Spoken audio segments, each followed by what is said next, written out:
Hello, everyone, and welcome to Blogging Theology. Today, I'm delighted to talk to Professor Conor Gearty. You are most welcome, sir. Oh, thank you. Thank you very much. I'm delighted to be here. Lovely to have you on, sir. Conor is a professor of human rights law at the London School of Economics. His academic research focuses primarily on civil liberties, terrorism, and human rights. Now, he recently wrote a hard-hitting article titled "Who Will Stand for Universalism?" in The Tablet, a Catholic international weekly review published in London.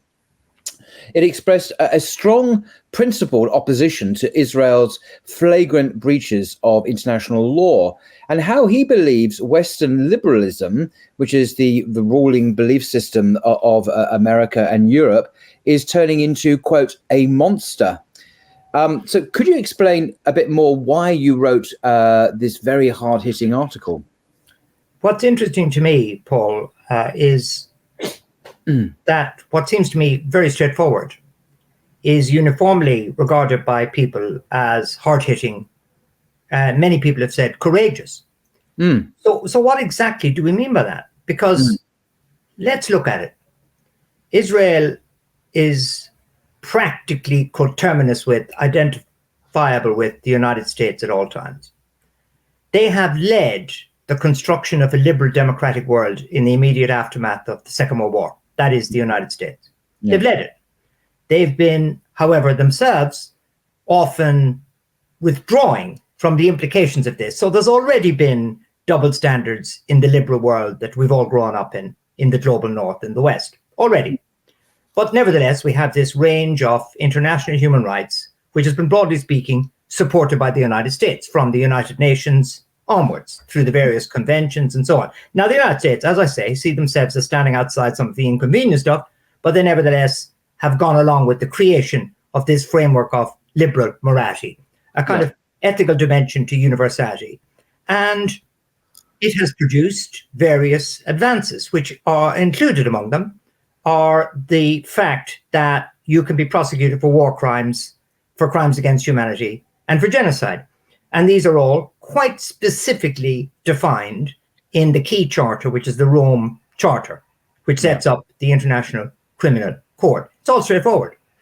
And what we have seen with the responses of Israel to the atrocities, unquestioned atrocities on 7 October 2023 has been in blatant breach of a whole range of international agreements, of a whole range of institutional safeguards against the destruction of the Palestinian people, and includes, if one is to take at face value, the remarks made by the political and military leadership in Israel, genocidal intent.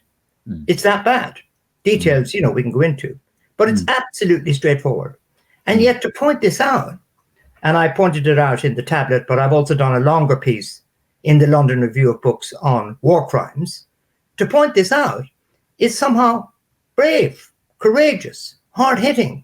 If it were Russia, it would be absolutely straightforward. Yeah. If we flash back to 1994, if it was the Hutus who had decided, instead of hacking the Tutsis to death, had decided to bombard them with weapons supplied by Russia, we would be hysterical in our denunciations. Instead, we have not just silence, we have from the United States active support. So the point in my tablet piece, to circle back to that, was let none of them ever again say a single thing about the morality of their conduct anywhere. Let none of them ever again criticize countries for breaching what they choose to call international human rights. Their credit has completely collapsed. That's the point of the article. Well, indeed, and it is very, very courageous and hard-hitting. I agree with both of those descriptions. But you talk about it essentially that the West no longer is seen to have moral legitimacy when it pronounces on human rights and morality and the rule of law and so on. I mean, is this a turning point in our global awareness of what's going on, where now the the so-called global South, perhaps, and other nations, and the populations even in the West, are they now seeing this double standards inconsistency and drawing the conclusion that we've lost moral legitimacy here? We can no longer speak with moral clarity. Is it really that serious, do you think? I think it's, if I may say so, for a reason I'll now give you, even more serious. Right. There's two layers to what the consequences of this engagement in Palestine will be. Mm-hmm. The first is what you've described. If you want, without being too glib about it, the clarity of the double standard now collapses the moral authority. If by moral authority we mean a belief in, let's call human rights what they are, the equal value of every person in the world. That's right. Clear. I don't think that can ever be recovered. I don't think they can ever posture again in that way. The colonial, to include England in this, and the neo-colonial, post-colonial, to include America. That's true, but it's worse. It's worse. This is what I think. Why is it worse? I'll tell you why. I'll tell you why it's worse. Because I think we're seeing a new brutalization in the international sphere. I think what we're seeing is no longer an agreed moral standard in international relations from which countries depart and for which they are criticized. I think we're seeing a collapse in the standard. So we have a normalization of brutality. Now, there's been brutality, my goodness, but there's been reaction and protest to it. There's been a Sudanese civil war, which was all over the West's agenda for years. Nobody even knows what's going on now. We've had Venezuela invade a country in patent attempt to take large amounts of oil-rich parts of that country. Nobody even knows what's going on. We've seen a destruction of Yemen. I could go on. And that is without even mentioning Ukraine. So my real worry is that this becomes quite normal. And it's linked to climate change. It's linked to refugees. It's linked to the various challenges that are developing around the world. And we do not believe human rights have any kind of answer. So I think that's a worry. The collapse of the moral system that has guided international relations, which has been a double standard, hypocritical, but nevertheless its collapse means there are no double standards. Nobody cares anymore. Can I push back slightly on what you've said there, as if this is a new thing that's emerging, this new monster, as you call liberalism turning into a monster? Is it not the case that many people, particularly in the so-called global South, have always seen the world this way, the West this way? Back to the bombing of Hiroshima and Nagasaki at the end of the Second World War, but with nuclear weapons, targeting civilians. Vietnam, of course, and the invasion of Iraq and Afghanistan and so on. And so, one might argue this is not a terribly new thing. This mismatch between the rhetoric of the West, respect for human rights and liberalism, and the reality on the ground in most of the world has always been apparent to many people. So is it not possible to question the novelty or the newness of this? Or, in what sense is it really new, do you think? I think you're absolutely entitled to make that point by way of implicit criticism. Let me answer it by telling a story. Please. I used to be incredibly skeptical of the international so-called order. I used to say the sorts of things you've said extremely easily, almost glibly from my tongue, criticizing it all. And then, when I went for a job as the director of a center for the study of human rights, the first question in the interview is, why you don't believe in human rights? Why have you applied for this job? So I was with you. Now, what has happened over time isn't just that I've become pale and old and established. I've seen, although that has happened, I've seen the value of an international order which is half attended to being better than no international order at all. In one of my electronic books, I wrote a piece, Don't Be Too Hard on Hypocrisy. And my point was, hypocrisy is evidence of the desire to hide something. Right. And so therefore, in a way, there's still a desire not to be caught. Right. Now, so that was true even during the period you describe of double standards, etc. And the Americans are always like that and so on. Yeah. My concern now is that has now collapsed. And so you don't even fight now for a double standard with which you can live, because you can point out the double standards like the wonderful Noam Chomsky often did and Edward Said often did, and you make progress through embarrassment. We have literally got, at the moment, an American Secretary of State who in the same week can authorize extra statutory ammunition deliveries to Israel in a state of war and meet the key leaders of the human rights community to celebrate the 75th anniversary of the Universal Declaration of Human Rights at the same time. And they go along, Human Rights Watch and Amnesty and various other people. And Mr. Blinken is able to tweet how much he enjoyed, and there's a first-class looking lunch being served by various people in a classy looking room, how much he enjoyed celebrating human rights. And it might even have been that morning or that evening when he signed the transfer without congressional authority of large amounts of ammunition for Israel to continue its war. And the Blinken administration, led by, Mr. Biden, has decided not to apply the standards it applies to every other jurisdiction with regard to transfers of weaponry, whether they're committing war crimes. And they've decided not to do it because the obvious answer would be, of course they are. So this is a collapse. This is a collapse. No, that's a fair point. Yeah. And similarly and relatedly, when we see this ludicrous melodrama playing out in Britain over Rwanda, the British government is not yet able to say, shoot them in the boats. Not yet able to say that. But the whole mood of government would suggest that that's the obvious thing to do. So we try and stop them landing.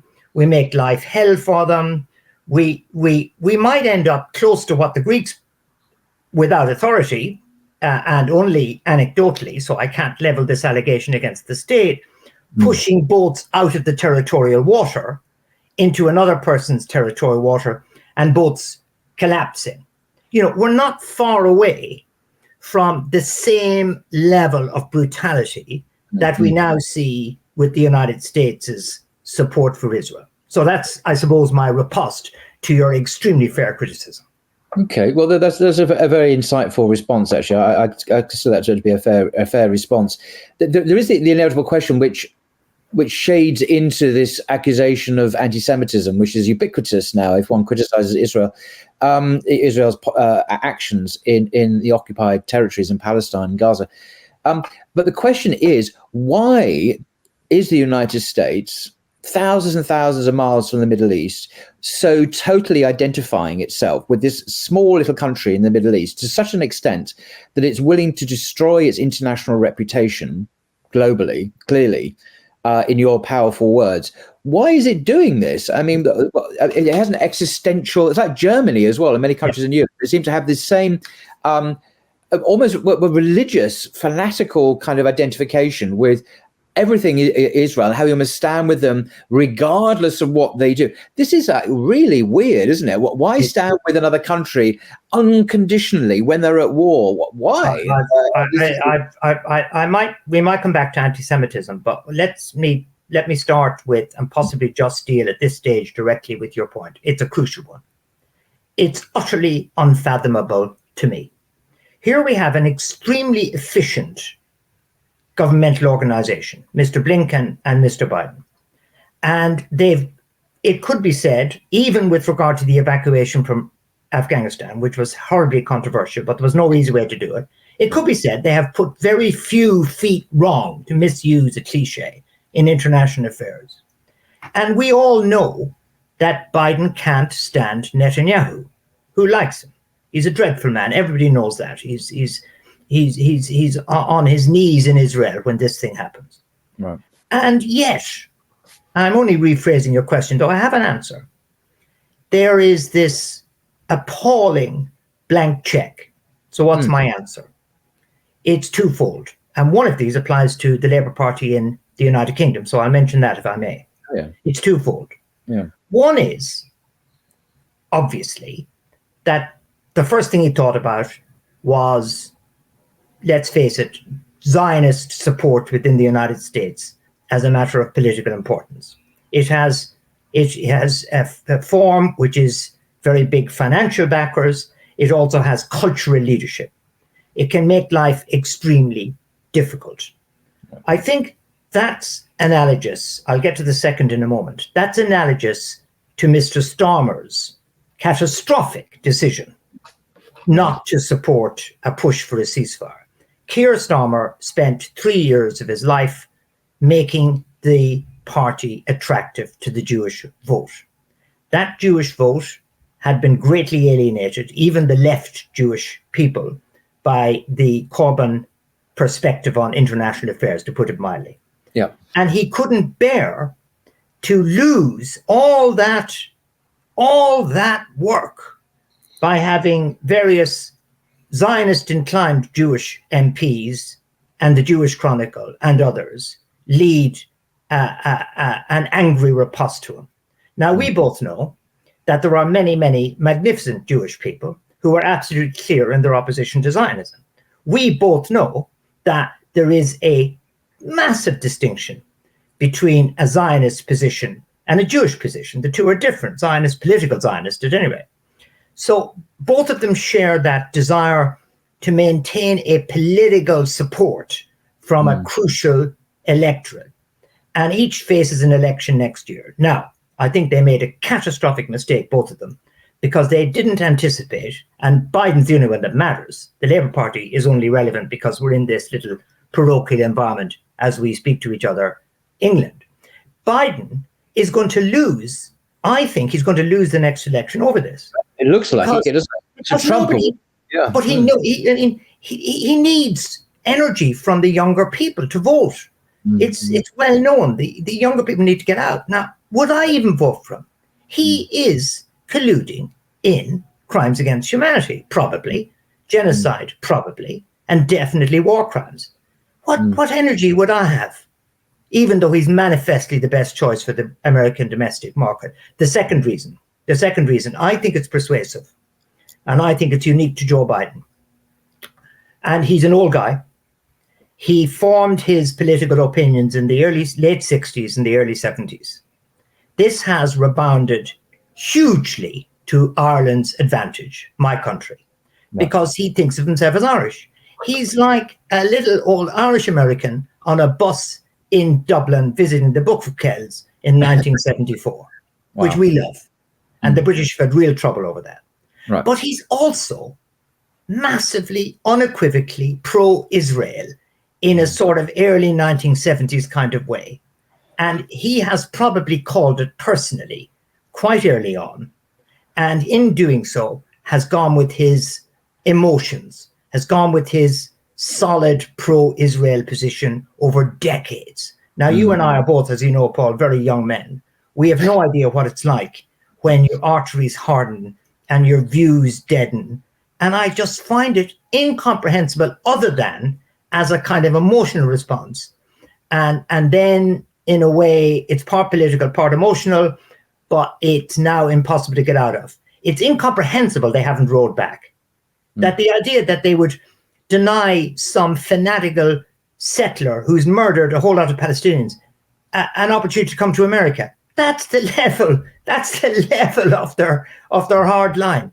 That some awful person who's responsible for mass killing in the occupied territories wouldn't be able to visit America. Well, my God, that's frightening. That's the level of their hard line. It's beyond belief. And then we're all told about these private phone calls and all that rubbish. Netanyahu doesn't care.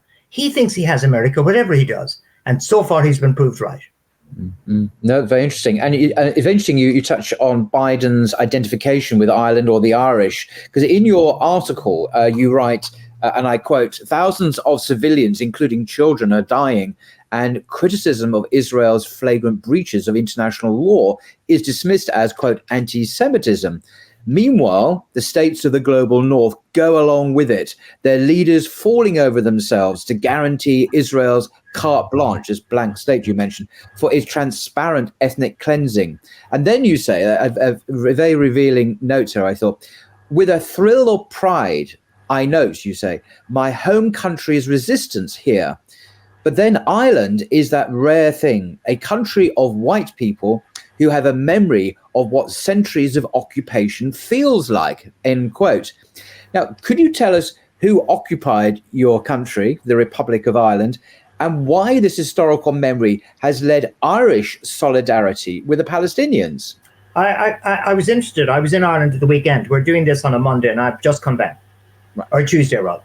Tuesday, yeah. And it's been amazing to see how common sense in Ireland is pro-Palestinian. So it's across the board. Right. Why?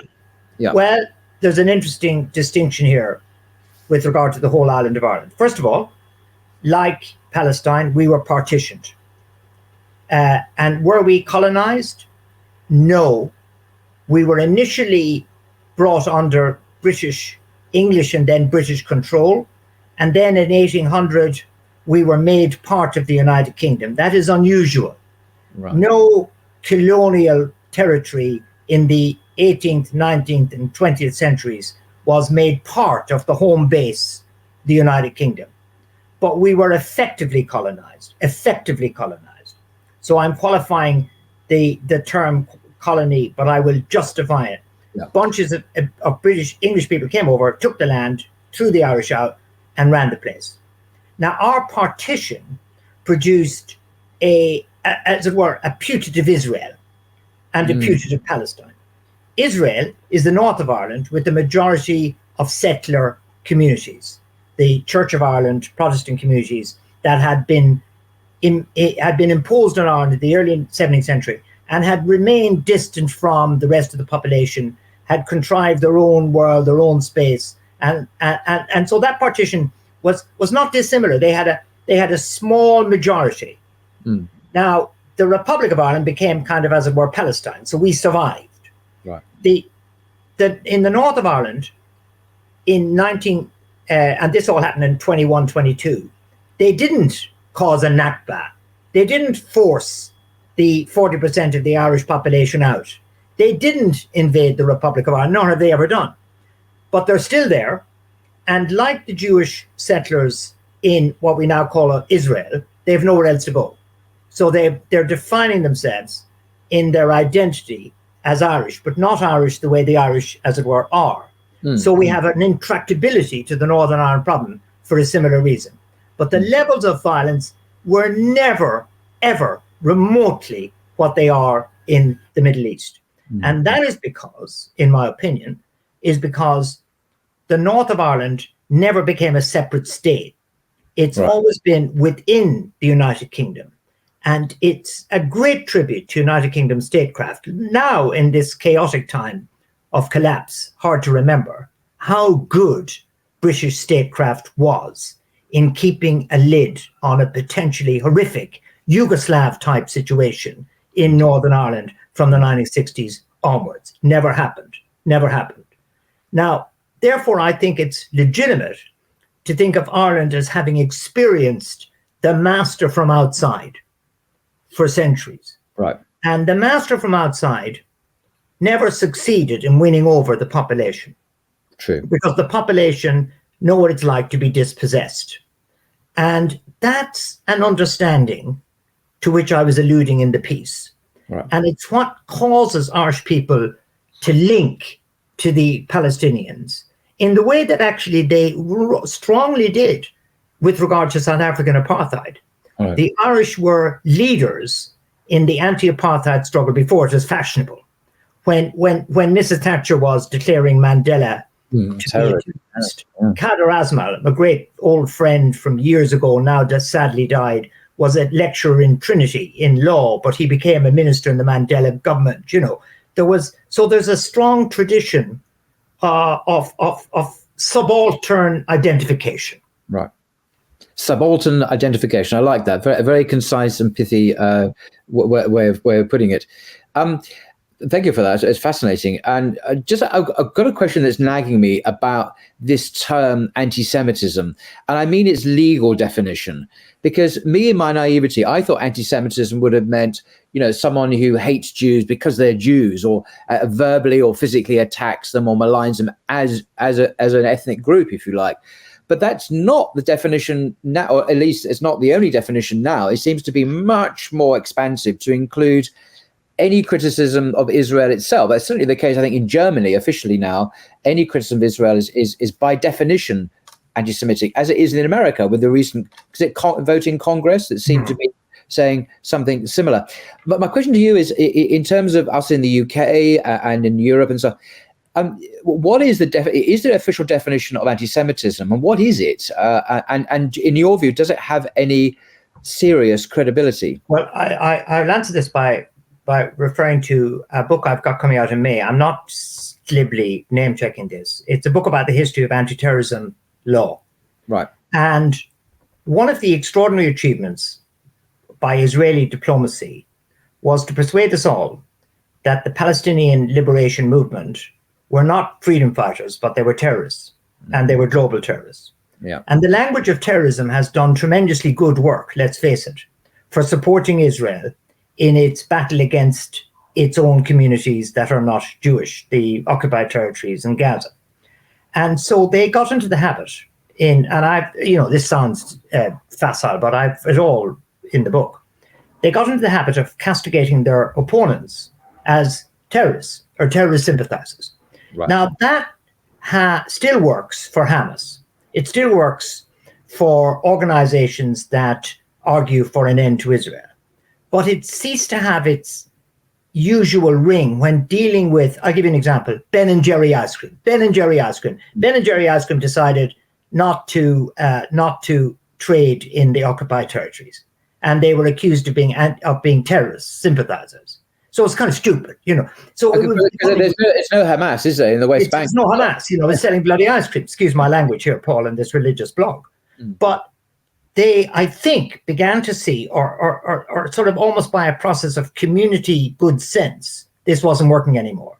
Right. And so what began not so long ago is the move towards the language of anti-Semitism. So my interventions in this have produced criticisms on the web and in a letter to the tablet saying I'm anti-Semitic. They don't say I'm a terrorist. Interesting. That's gone. That used to be it, but not anymore because it's absurd. But there is no legal definition within this jurisdiction where we are, the United Kingdom. Really? But there's a sort of adopted general definition, which, hey presto, equates criticism of Israel with anti-Semitism. So they pulled it off. There's huge debate about the partisan nature of the definition of anti-Semitism agreed by some self-appointed community on the international plane. There was a brilliant critique of it by the Jewish former judge Stephen Sedley in the London Review of Books some years ago.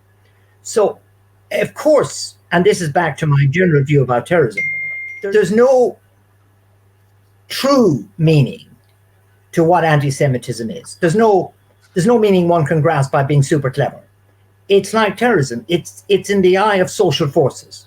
Right. So there's a battle on to expand the idea of anti-Semitic beyond Jewish. And you and I both know already, Semitic, they're not the only Semitic people in the world, Arabs are Semites, obviously. Arab Semites. So to be anti-Arab is to be anti-Semite, but let's not even go there.